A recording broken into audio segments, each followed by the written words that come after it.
వెనక విజయసాయిరెడ్డి ఎవరైతే మొత్తంగా వారికి అనుకూలంగా నియమించుకున్న వారు ఎవరైతే ఉన్నారో అధికారి అనొచ్చా లేదంటే ఉద్యోగి ఎవరైతే పనిచేశారో వారు ఈ ఫైల్ని మాయం చేశారు. ఇవన్నీ వ్యవహారం నడపడం కోసమే విజయసాయిరెడ్డి సిఫార్సు చేసిన వ్యక్తికి అక్కడ ఉద్యోగం ఇచ్చారు.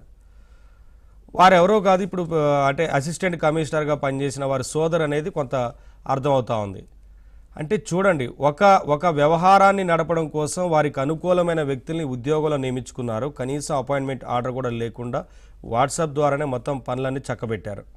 అంటే ఏ రీతిలో జరిగిందనే దానికి ఇది ఒక ఉదాహరణ కనిపిస్తూ ఉంది కదా సార్. అవినీతి విషయంలో కావచ్చు, వారికి అనుకూలంగా ఎంతమందిని ఎక్కడెక్కడ నియమించుకున్నారు అనే దానికి వ్యవస్థల్లో ఎలా అర్థం చేసుకోవాలి సార్? ఇవాళ వ్యవస్థలన్నింటినీ గడిచినటువంటి 5 ఏళ్లలో జగన్మోహన్ రెడ్డి గారు దుర్వినియోగం చేశారు, ఆశ్రితులకు పెద్ద పీట వేశారు అనేటువంటి అంశాల్లో లేదా ఆ విధమైనటువంటి విమర్శల్లో పూర్తిగా వాస్తవం ఉందనేటువంటిది ఇప్పటికే అనేక సందర్భాల్లో రుజువైంది.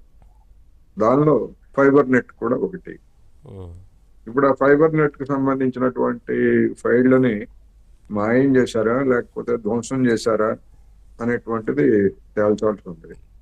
ఒకవేళ మాయం చేసినా లేదా ధ్వంసం చేసినప్పటికీ దానికి సంబంధించినటువంటి వివరాలను రీబిల్డ్ చేయడానికి, మొత్తం సమాచారాన్ని సేకరించడానికి ఇవాళ ఉన్నటువంటి పరిస్థితుల్లో అవకాశాలు ఉన్నాయనేది కూడా నా అభిప్రాయం.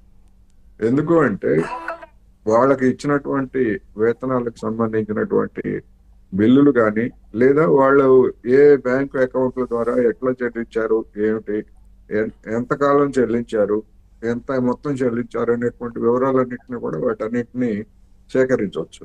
ఆ విధంగా సేకరించినటువంటి వాళ్ళందరికీ సంబంధించి వాళ్ళ స్టేట్మెంట్స్ తీసుకోవడం లేదా వాళ్ళ యొక్క వివరాలన్నింటినీ కూడా సమీకరించి ఆ ఫైల్ని తయారు చేయొచ్చు అనేది ఒకటి.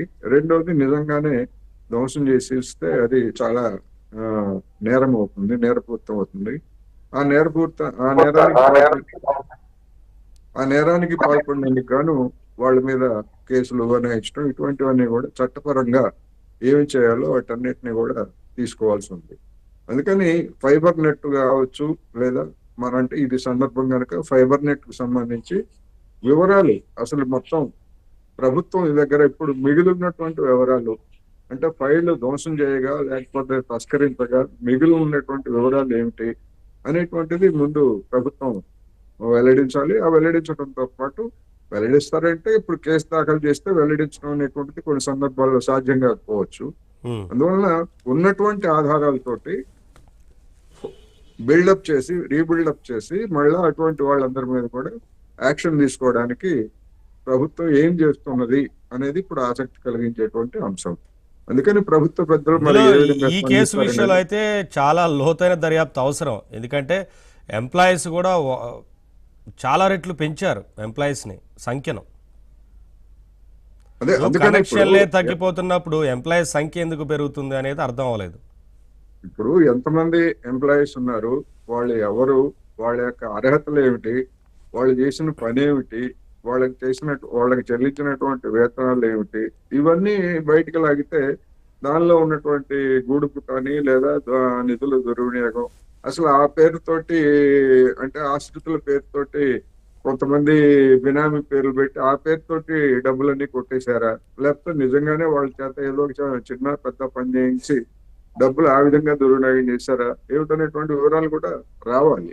వచ్చినప్పుడే దానికి సంబంధించినటువంటి గతంలో చేసినటువంటి తెలుగుదేశం జనసేన చేసినటువంటి విమర్శలు కావచ్చు, ఆరోపణలు కావచ్చు, ఇప్పుడు అధికారంలో ఉన్నారు కనుక తేల్చేటువంటి నిజాలకి దానికి సాపత్యం ఉందా లేదా అనేది కూడా తేలాల్సి. ఇందులో చాలా ఉన్నాయండి కేసులు, అవన్నీ బయటకు తీయాల్సిన అవసరం ఉంది ఇంకా చాలా.